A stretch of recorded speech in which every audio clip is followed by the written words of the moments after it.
Alright everyone, welcome to Raptor Rising. Today we are evaluating the ALQ-184 at HTS. First up, we are using the first up is the raw dog mode, as I like to call it, which is no jammer at all. And we'll just see as we get closer here how it's going to pan out for us. Just going to finish setting everything up.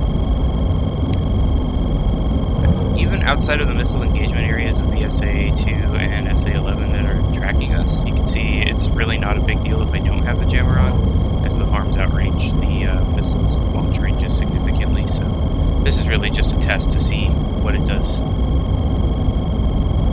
And I've launched 2 harms off the rails, so.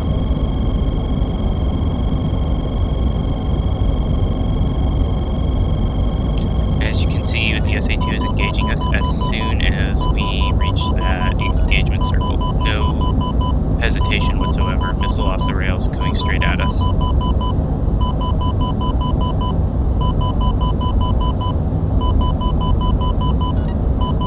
You can even see the smoke trails coming up from the missiles they launched at us. So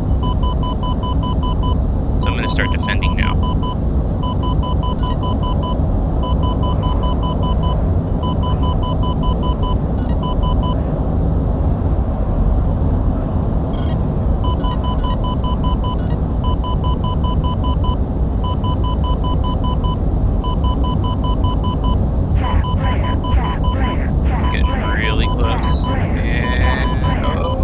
That was incredibly close. Whew. Would not recommend. Okay, moving on. We're going to evaluate the jammer in priority 1 radar mode. In this mode, it will prioritize radar function over jammer function. And this is, if you're in a dogfight or you're trying to track a ground target and you're getting locked on, you want to have some semblance of jammer ability, but you don't want to sacrifice your radar's integrity. So that's how you would use this mode. You have to be in semi-automatic mode for your countermeasure system, and the system will ask for permission to turn on, and once you give it permission, it will turn on for you. Also, you can run it in auto mode, but that just destroys your chaff and flare, or whatever your program is set to, so highly recommend you do not do that and just run it in semi-auto if you are going to use this mode. So you can see we are well inside of 30 miles. We are jamming, still no launches on us. I've launched on the SA-2 and on the Snowdrift radar, both harms off. At this point I could turn around and safely egress if I really wanted to. I'm not doing that yet, but that's only to just test the effectiveness of this jammer as we get closer to the radar sites.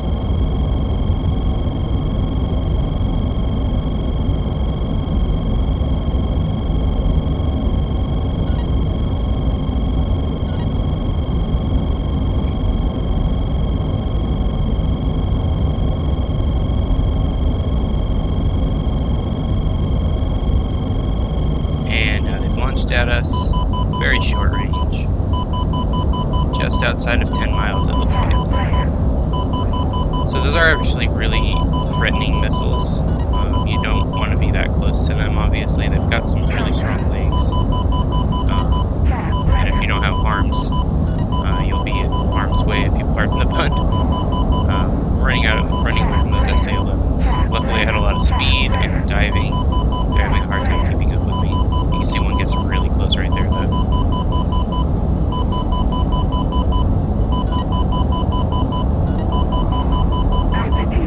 And we're safe. Alright, so now we're going to run this in priority 2 mode, and that is to prioritize the use of the jammer. This will disable your radar. You do have to use it in semi-automatic mode or automatic mode, and it will pop a lot of chaff when you do it. As you can see, we're resuming pretty much where we left off. We're already inside of the missile, little WES of the surface-to-air missiles, the SA-2. They still haven't launched, and you can see on the HUD it says no rad, so the radar is actually disabled. can see there, they are very close. We're inside of 10 miles. And those missiles, they did not launch on us until well within that range. And that was the SA-11 that actually launched at us, so very effective. Now we're going to do broadcast mode, which is, hey, look at me. I'm right here, but you can't get me. Na-na-na-na, boo-boo. Stick your head in doo-doo. This mode you can run from manual. It basically just turns on the jammer and says, you know, I'm over here, but good luck trying to get me. Effective against older SAM sites, and just creating cloud, you know, ECM clouds that make it harder to track you. Not as effective against the newer stuff, especially if it was realistically modeled with home on jam. You know, like an SA-10, probably just clean the house with you. So knowing when and where to use this mode makes, you know, it make a lot of difference. But as you can see, you know, we're deep inside the threat engagement range. We're still not being launched down until that point.